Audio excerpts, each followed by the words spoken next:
Përshëndetje zonja dhe zotëri, ju njojmë me zhvillimet e fundit nga vendi i rajonit Dëbota. Situata politike në Shqipëri mbetet polarizuese. Ky është konkluzioni që ka dalë nga debatet e eurodeputetëve të Parlamentit Evropian. Në reagim të tyre përballë anëtarëve të shoqërisë civile, eurodeputetët vunë në dukje dështimet dhe sukseset e Shqipërisë në rrugtimin e saj drejt Bashkimit Evropian. Shqipëria është bërë pjesë e debatit në Komitetin për Çështjet e Jashtme të Parlamentit Evropian. Eurodeputetët shprehën pikpamjet e tyre përballë 3 pjesëtarëve të shoqërisë civile, Gledis Gjipali, Artan Hoxha dhe Berta Lopez Domenech. Në fjalën e tyre, eurodeputetët parlamentarë nxorën në pa problematikat e Shqipërisë si polarizimi i skajshëm politik, problemet e korrupsionit, por edhe krimin e organizuar, i cili shpeshherë ka ndikuar tek zgjedhjet elektorale. Por Shqipëria sipas tyre ka arritur edhe suksese, siç është procesi i vettingut, reforma në drejtësi dhe dekriminalizimi. Duhet të përcaktojmë shumë fenomene për Shqipërinë. Drejtësia mund të ketë ndryshuar, por siç edhe dëgjuam, shumë çështje nuk kanë marrëzgjidhje dhe kjo krijon një impakt negativ në mosfunksionimin e tij. Emigracioni mbetet problem, po ashtu edhe korrupsioni dhe krimi organizuar. Duhet shpjegohet qartë nëse bumi i ndërtimeve lidhet me pastrimin e parave. Ky është debat politik dhe jo akademik, po përballemi me zgjedhje për një muaj dhe duhet të njohur se është pikë kyçe në Shqipëri për anëtarësimin në Bashkimin Evropian. Ka një proces të moderuar për votën e diasporës, ka shqetësi për lirinë e medias dhe pavarësinë e tyre. Duhet një garë ndershme dhe e barabartë brenda partive politike, ato drejtohen nga lider të fortë, duke hequr në këtë mënyrë dhe demokracinë e brendshme. Sistemi elektoral përballet me shumë sfida. Dëgjuam për zgjedhjet, kodin elektoral dhe diasporën. Së dyti kemi edhe rekomandimin e OSBE-t vitit 2021 që nuk është implementuar. Shqipëria është një vend që ka pasur vettingun që ka tronditur sistemin e drejtësisë fort. Tani ka edhe SPAK-un që po heton figurat e larta. Nuk jam dakord se SPAK po godet opozitën, ka shumë të pushtetshëm që po preken. Ka një unitet mes partive për integrimin e Shqipërisë në BE. Unë pyes zotin Hoxha, a keni ju një të kaluar politike si kandidat për president? Do ishte mirë të na shpjegoni sepse fjala juaj është më pak akademike dhe më shumë politike. Po flasim për një situatë polarizuese, por atë po e sjellim në Parlamentin Evropian dhe kjo nuk është normale. Duhet i japim një zë opozitës, nuk kemi vend për debate politike në PE. Kolegët po bëjnë atë që duhet i japin një zë opozitës. Ju lutem referohuni debatit përpara zgjedhjeve sepse mund të minojmë procesin. Për analistin shqiptar Artan Hoxha, situata në Shqipëri paraqitet problematike. Në përgjigje të pyetjeve të eurodeputetëve, Hoxha renditi krimin organizuar, pastrimin e parave, dështimin e sistemit të drejtësisë duke hetuar vetëm opozitën dhe emigracionin si elementët kyç të realitetit në Shqipëri. Vendi po vijon me negociatat. Në krahasim me zgjedhjet e vitit 2021 ka disa ndryshime kur integrimi evropian ishte pezull, Bashkimi Evropian ishte i shqetësuar për zhvillimet në Shqipëri. Mbaj mend kushtet e Bundestagut, pritshmëritë janë negative. Besoj se zgjedhjet e ardhshme nuk do të jenë të mira, por më të këqija për disa arsye. Vija ndarse mes institucioneve dhe partive politike është zhdukur. Krimi organizuar po mbështet Partinë Socialiste. Në zgjedhjet e kaluara drejtësia dështoi të jetonte krimin elektoral. Disa liderë të opozitës u arrestuan dhunshëm dhe kjo në mënyrë selektive. Për zotin Gjipali, kodi elektoral dhe vota e diasporës duhen parë si fenomene zhvillimesh. Perceptimi i përgjithshëm lidhet me zgjedhjet dhe fushatën elektorale. Është një situatë e përgjithshme, ndryshon nga zgjedhjet e tjera kur kemi parë shumë kërcënime për bojkot, apo çështje për zgjedhjet dhe problematika të tjera. Kemi një situatë më të qartë, nuk ka as debate për sistemin elektoral. Partitë e mëdha kanë rënë dakord për ndryshimin e kodit zgjedhor. Ka disa zhvillime ku për herë të parë kemi votën e diasporës që do të bëhet në mënyrë elektronike. Debatet kanë qenë të pakta dhe për sa i përket listave të hapura dhe të mbyllura. Nuk ka parti politike që të proklamojnë ide anti-europiane. Debati në Komitetin për Marrëdhëniet me Jashtë në PE vjen një muaj përpara mbajtjes së zgjedhjeve parlamentare në Shqipëri. Sali Berisha u ndal këtë të enjte në qytetin e Lushnjës ku prezantoi kandidatët për deputet të qarkut të Fierit. Lideri demokrat komentoi për herë të parë dëgjesën e zhvilluar në Parlamentin Evropian për Shqipërinë ku sipas tij e cilësoi si mbështetje për opozitën. Ndërkohë premtoi mbështetje për fermerët dhe akuzoi Edi Ramën se i ka kopjuar programin e tij politik.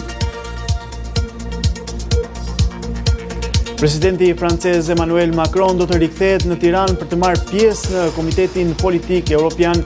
Lajmin e dha ministri francez për Europën në një dalje për media me krye diplomatin shqiptar Igli Hasani. për shkak të masave që do të merren për zhvillimin e këtij samiti. Qeveria vendosi për të shpallur ditë pushimi në Tiranë ka Mëzekruj datat 15 dhe 16 maj. 2 ditë para nisjes fushatës zgjedhore, përfaqësues të OSBE ishin në SPAK duke i dhuruar strukturës së posaçme 25 laptop, 25 printera, skanera dhe aksesorë të ndryshëm. Sipas një publikimi në rrjetet sociale nga vetë OSBE, ato do të përdoren nga 13 grupet hetimore në terren si dhe nga strukturat qendrore në Tiranë. Asistenca teknike do të pasohet nga trajnimet në rritjen e kapaciteteve.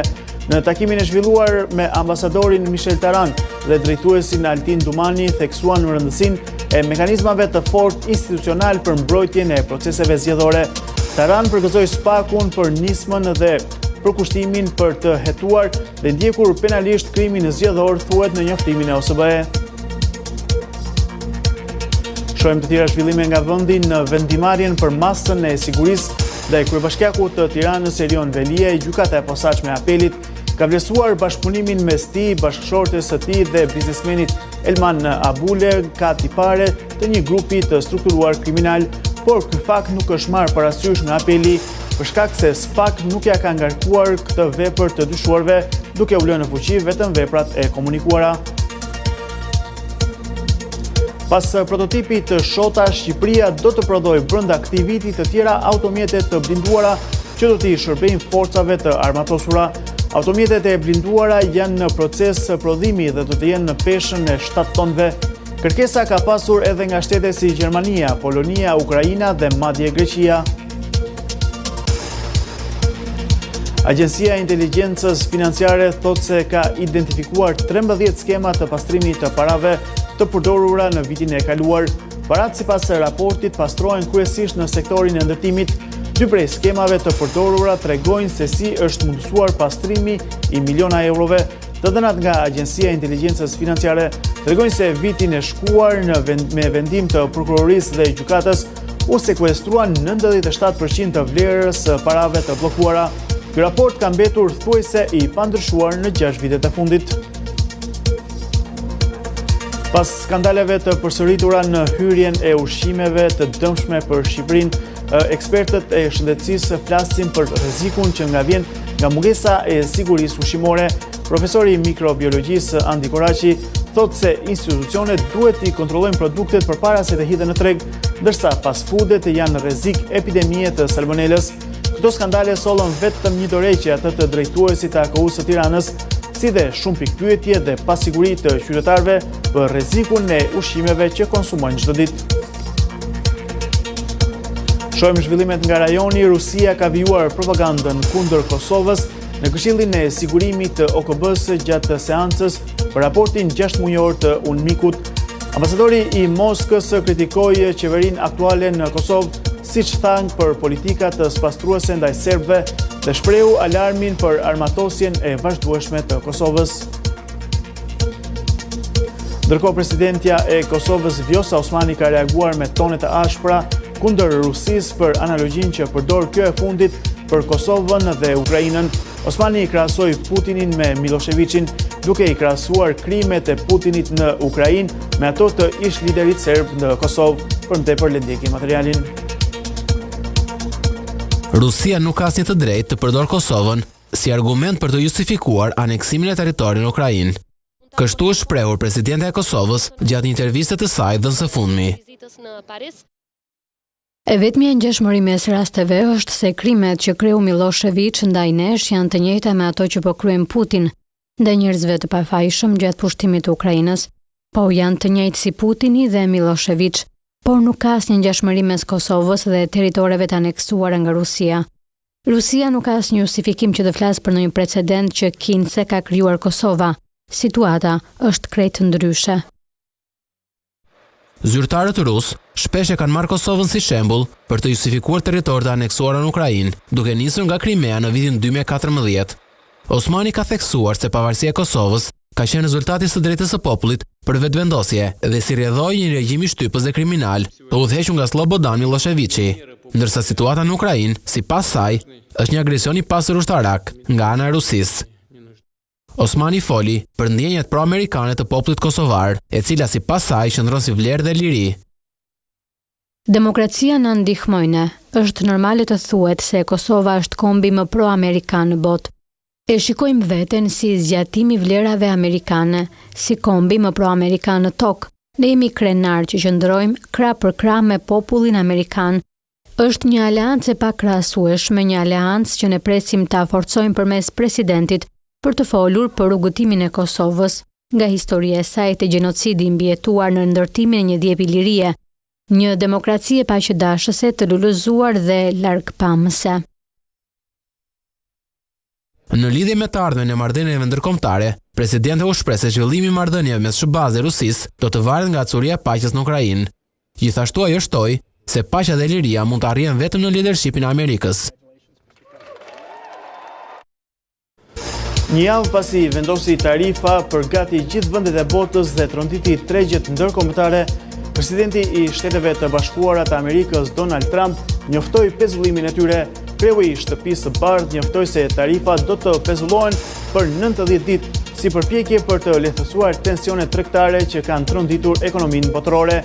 Kam autorizuar një pauzë 90 ditore si dhe një tarifë reciproke të ulur ndjeshëm gjatë kësaj periudhe në nivelin 90% që hyn në fuqi me njëherë, shkruan Trump, por jo të gjithë do të përfitojnë pasi ka paralajmëruar një rritje të ndjeshme të tarifave ndaj Kinës, duke i çuar ato në 125%.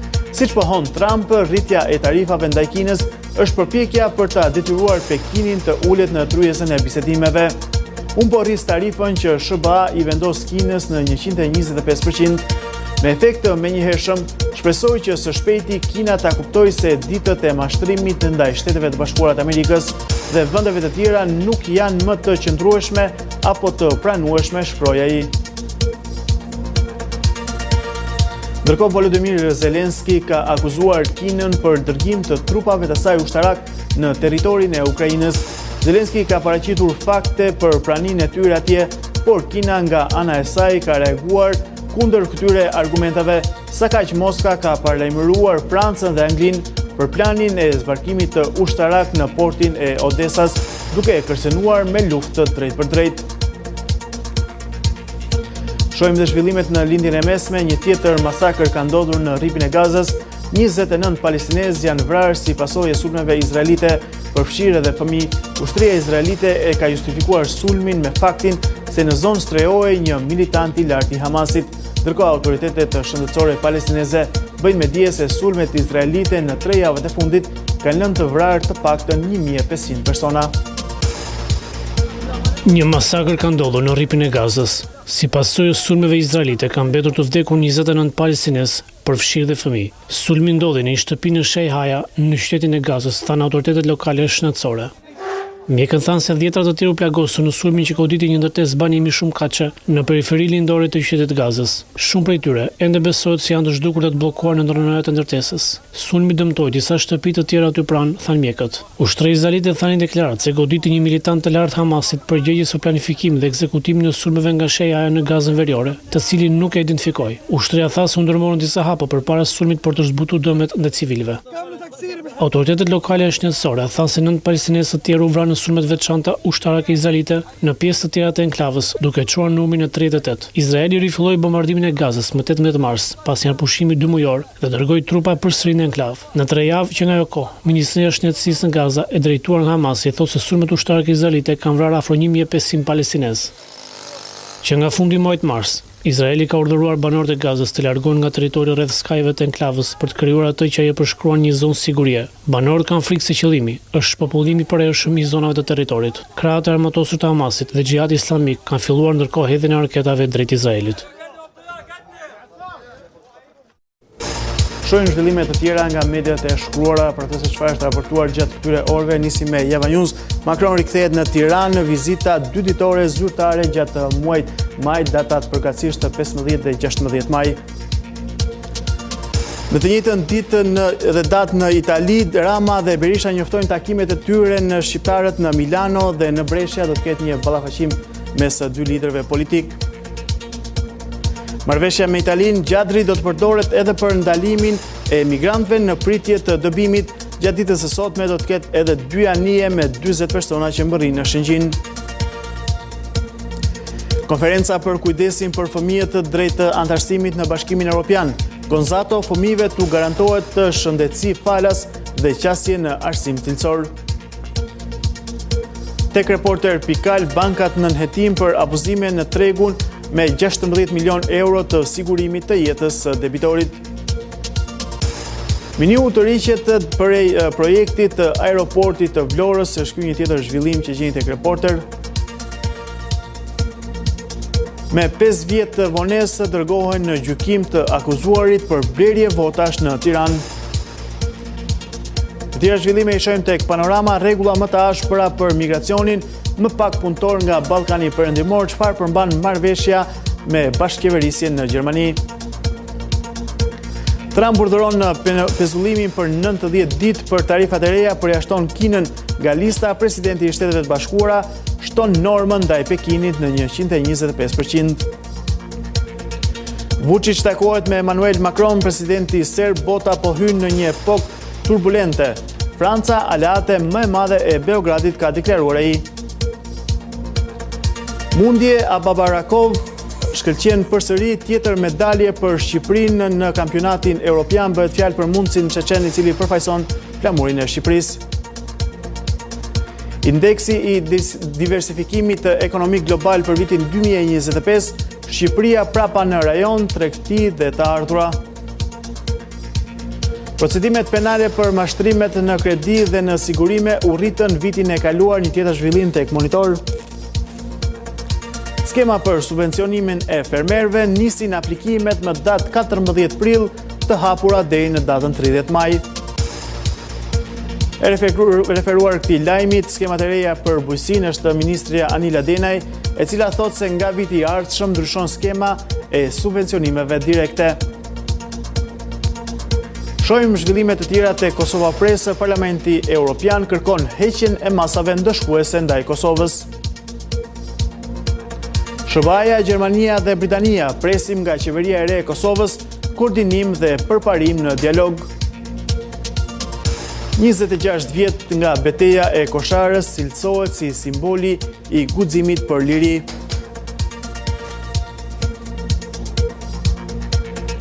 Ishin këto zhvillimet kryesore, vi joni të ndiqni aty CNN.